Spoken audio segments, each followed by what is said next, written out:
E nós entendemos, Sr. Presidente, Senhoras e Senhores Deputados, que a culpa não pode morrer solteira. Em 2010, os trágicos acontecimentos foram imputados ao excesso de chuva. Em 2016, os trágicos acontecimentos são imputados ao excesso de vento. Quando é que os trágicos acontecimentos serão imputados ao excesso de incompetência, Sr. Presidente? A nível nacional e internacional, não raras vezes vemos as pessoas serem responsabilizadas, e não estou a dizer crucificadas, não é isso que se pretende, responsabilizadas. Nós aqui somos responsáveis por aquilo que fazemos. Porque é que os outros, nos cargos que têm, na Proteção Civil, na presidência do Governo Regional, na presidência de todas as entidades que superintendem estas áreas, não têm responsabilidade nenhuma? É o vento, é a chuva. Há dias vimos aqui uma intervenção caricata da senhora secretária Susana Prada, que supostamente veio aqui dar uma aula de meteorologia, confundindo a universidade com a Assembleia ou a Assembleia com a universidade. E isto é absolutamente inacreditável.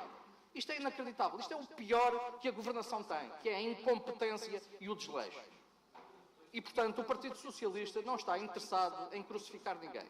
O Partido Socialista está interessado em escalpelizar os acontecimentos, em apurar as responsabilidades, sejam elas de quem forem, por forma a que consigamos inverter esta tendência, que é ninguém é responsável por nada, os eventos atmosféricos pagam tudo. E nós gostaríamos de ver respostas para perguntas muito simples, que qualquer comum mortal nesta terra, e particularmente aqueles que foram atingidos pelos incêndios, gostariam. E elencámos neste projeto de resolução meia dúzia de questões. Como é que se passa do incêndio dito controlado para um incêndio completamente descontrolado? Foram acionados os meios necessários na altura certa? Os meios existentes na região autónoma da Madeira são os suficientes?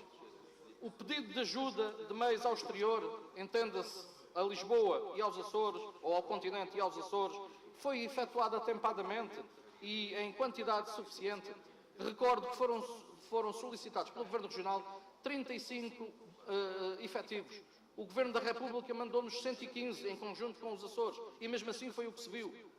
E, não desmerecendo os nossos bombeiros, que tiveram um papel preponderante, importantíssimo, com grande sacrifício pessoal, e que aqui deixo e sublinho e agradeço esse trabalho, não desmerecendo esse trabalho, aliás, até por conversas com bombeiros da nossa região, foi enaltecido, de facto, o papel dos bombeiros que também vieram de fora.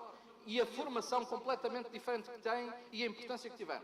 E, portanto, Sr. Presidente, parece-nos também aqui nós temos que fazer um caminho de formação dos nossos bombeiros, e isso também está a ser articulado e é da opinião pública, por forma a que dependamos cada vez menos do exterior e possamos ter nos nossos bombeiros, que são tão competentes, tão capazes ou mais do que os outros, a resposta para aquelas que são as nossas necessidades nesta matéria. Mas, dizia eu, se os meios foram solicitados até piores, se a intervenção política ao longo deste processo foi a mais prudente em ordem a evitar perdas de vidas e bens. Se foi prudente, não considero que tenha sido prudente aquelas afirmações que aqui a semana passada ventilámos, de que as coisas estão controladas e que depois passaram a estar descontroladas, bem entendido que poderá ter havido, e houve com certeza, a alteração das condições meteorológicas. Agora, isso não explica tudo. No continente, ainda há dias, o responsável máximo da Proteção Civil se demitiu porque não gostou de uma afirmação da senhora Ministra da Administração Interna. Aqui, ninguém se demite, nem por não gostar da sua própria intervenção, saber que não esteve à altura dos acontecimentos. Não esteve à altura dos acontecimentos. E, não sei, até, eu não quero desresponsabilizar aqui o Sr. Presidente Miguel Albuquerque, mas como ele disse que não percebe nada daquilo e se escuda nas assessorias que tem e na Proteção Civil, então, se ele não percebe nada daquilo, os que estão ao lado dele e o aconselham, parece que também não percebem nada daquilo. E se não percebem nada daquilo, têm que abrir caminho a outros. Não podemos estar entrincheirados nos interessezinhos, das mesquinhices que vão blindando e vão entravando sistematicamente as coisas e as instituições nesta terra. Isto é absolutamente inadmissível.